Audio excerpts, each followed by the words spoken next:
அன்பான உறவுகளுக்கு வணக்கம். இன்றைக்கி நம்ம என்ன பார்க்க போகிறோன்னா ரெஸ்டாரண்ட் ஸ்டைலில் ஒரு மஷ்ரூம் கிரேவி எப்படி பண்ணலான்னு பார்க்கலாம் வாங்க. இதுக்கு தேவையான பொருள் 200 கிராம் மஷ்ரூமை கட் பண்ணி வச்சுருக்கேங்க. 3 மீடியம் சைஸ் வெங்காயம் கட் பண்ணி வச்சுருக்கேன்.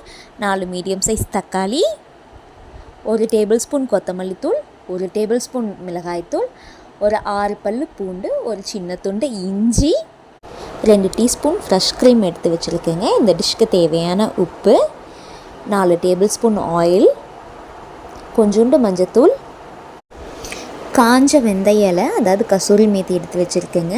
அது கூட ஒரு துண்டு பட்டை, ஏலக்காய், சோம்பு, பிரிஞ்சி இலை தாளிக்கிறதுக்குங்க. இதுதான் தேவையான பொருள். ஒரு மிக்ஸி ஜார் எடுத்துகிட்டு அதில் வெங்காயம் நம்ம மிக்சியில் அரைக்க போகிறோம், அதனால் ஃபைனாக கட் பண்ணணுன்னு அவசியம் இல்லைங்க. நம்ம எடுத்து வச்சுருந்த பூண்டு, இஞ்சி, தக்காளி நம்ம ஆட் பண்ணிக்கலாம். உங்கள்கிட்ட ஃப்ரெஷ் க்ரீம் இல்லைன்னா இது கூட ஒரு 4-5 முந்திரியை சேர்த்து நீங்கள் அரைச்சி தனியாக எடுத்து வச்சுக்கோங்க. ஒரு பேனில் பாதி எண்ணெய் ஊற்றி நம்ம மஷ்ரூமை ஃபஸ்ட்டு வதக்கி எடுத்துக்க போகிறோங்க. ஏன்னா மஷ்ரூமில் இருக்க தண்ணியை நம்ம பிரித்து எடுக்கணும். அதுக்காக இந்த ப்ராசஸ் பண்ணிக்கிறோம்.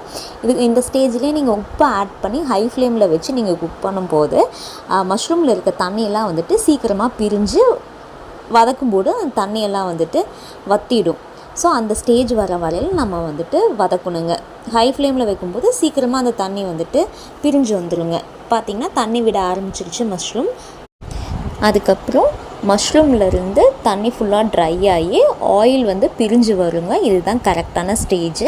இந்த ஸ்டேஜில் நம்ம வதக்கிட்டுருக்க மஷ்ரூமை ஒரு தனியான பவுலில் எடுத்து தனியாக ஒரு ஓரமாக வச்சுருங்க.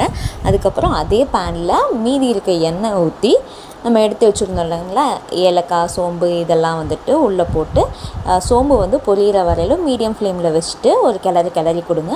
சோம்பு நல்லா பொரிஞ்சு வந்ததுக்கப்புறம் ஏலக்காவோட ஃப்ளேவர்லாம் வந்ததுக்கப்புறம் மிக்ஸி ஜாரில் நம்ம ஃபைனாக அரைச்சி வச்சுருந்தோம் இல்லைங்களா, அந்த பேஸ்ட்டை இதுக்கப்புறம் நம்ம ஆட் பண்ணிக்கலாங்க.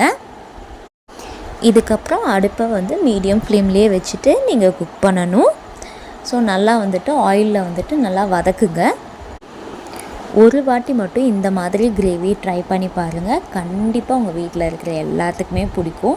இது சப்பாத்தி, நான், ரொட்டி எல்லாத்துக்குமே சூப்பராக இருக்கும். அதுக்கப்புறம் நம்ம எடுத்து வச்சுருந்த மசாலாலாம் 1 பை 1 ஆட் பண்ணிக்கலாம்.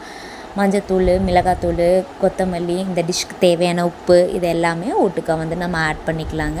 ஆட் பண்ணிவிட்டு ஒரு கிளறிட்டு நம்ம மிக்ஸி ஜார் வாஷ் பண்ணி வச்சுருப்போம் இல்லைங்களா, அந்த மசாலா ஊட்டியிருக்கும் இல்லைங்களா, அந்த தண்ணியை நான் தனியாக எடுத்து வச்சுருந்தேன். கொஞ்சம் ஒரு டம்ளர் மாதிரி அது இந்த ஸ்டேஜில் நான் ஆட் பண்ணிக்கிட்டேன்.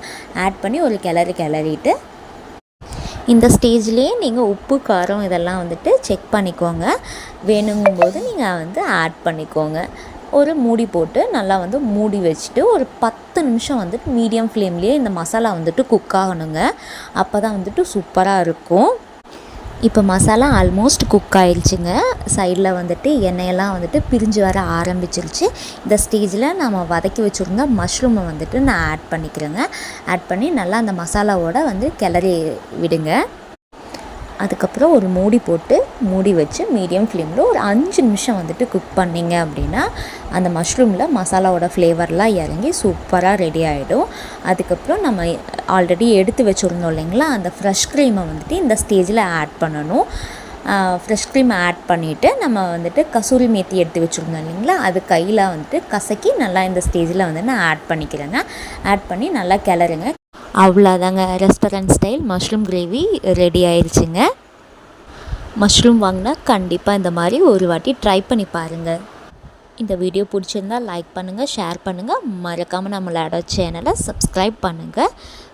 வேறு என்ன டிஷ் சமைக்கலான்னு கமெண்ட்டில் சொல்லுங்கள். Thank you so much.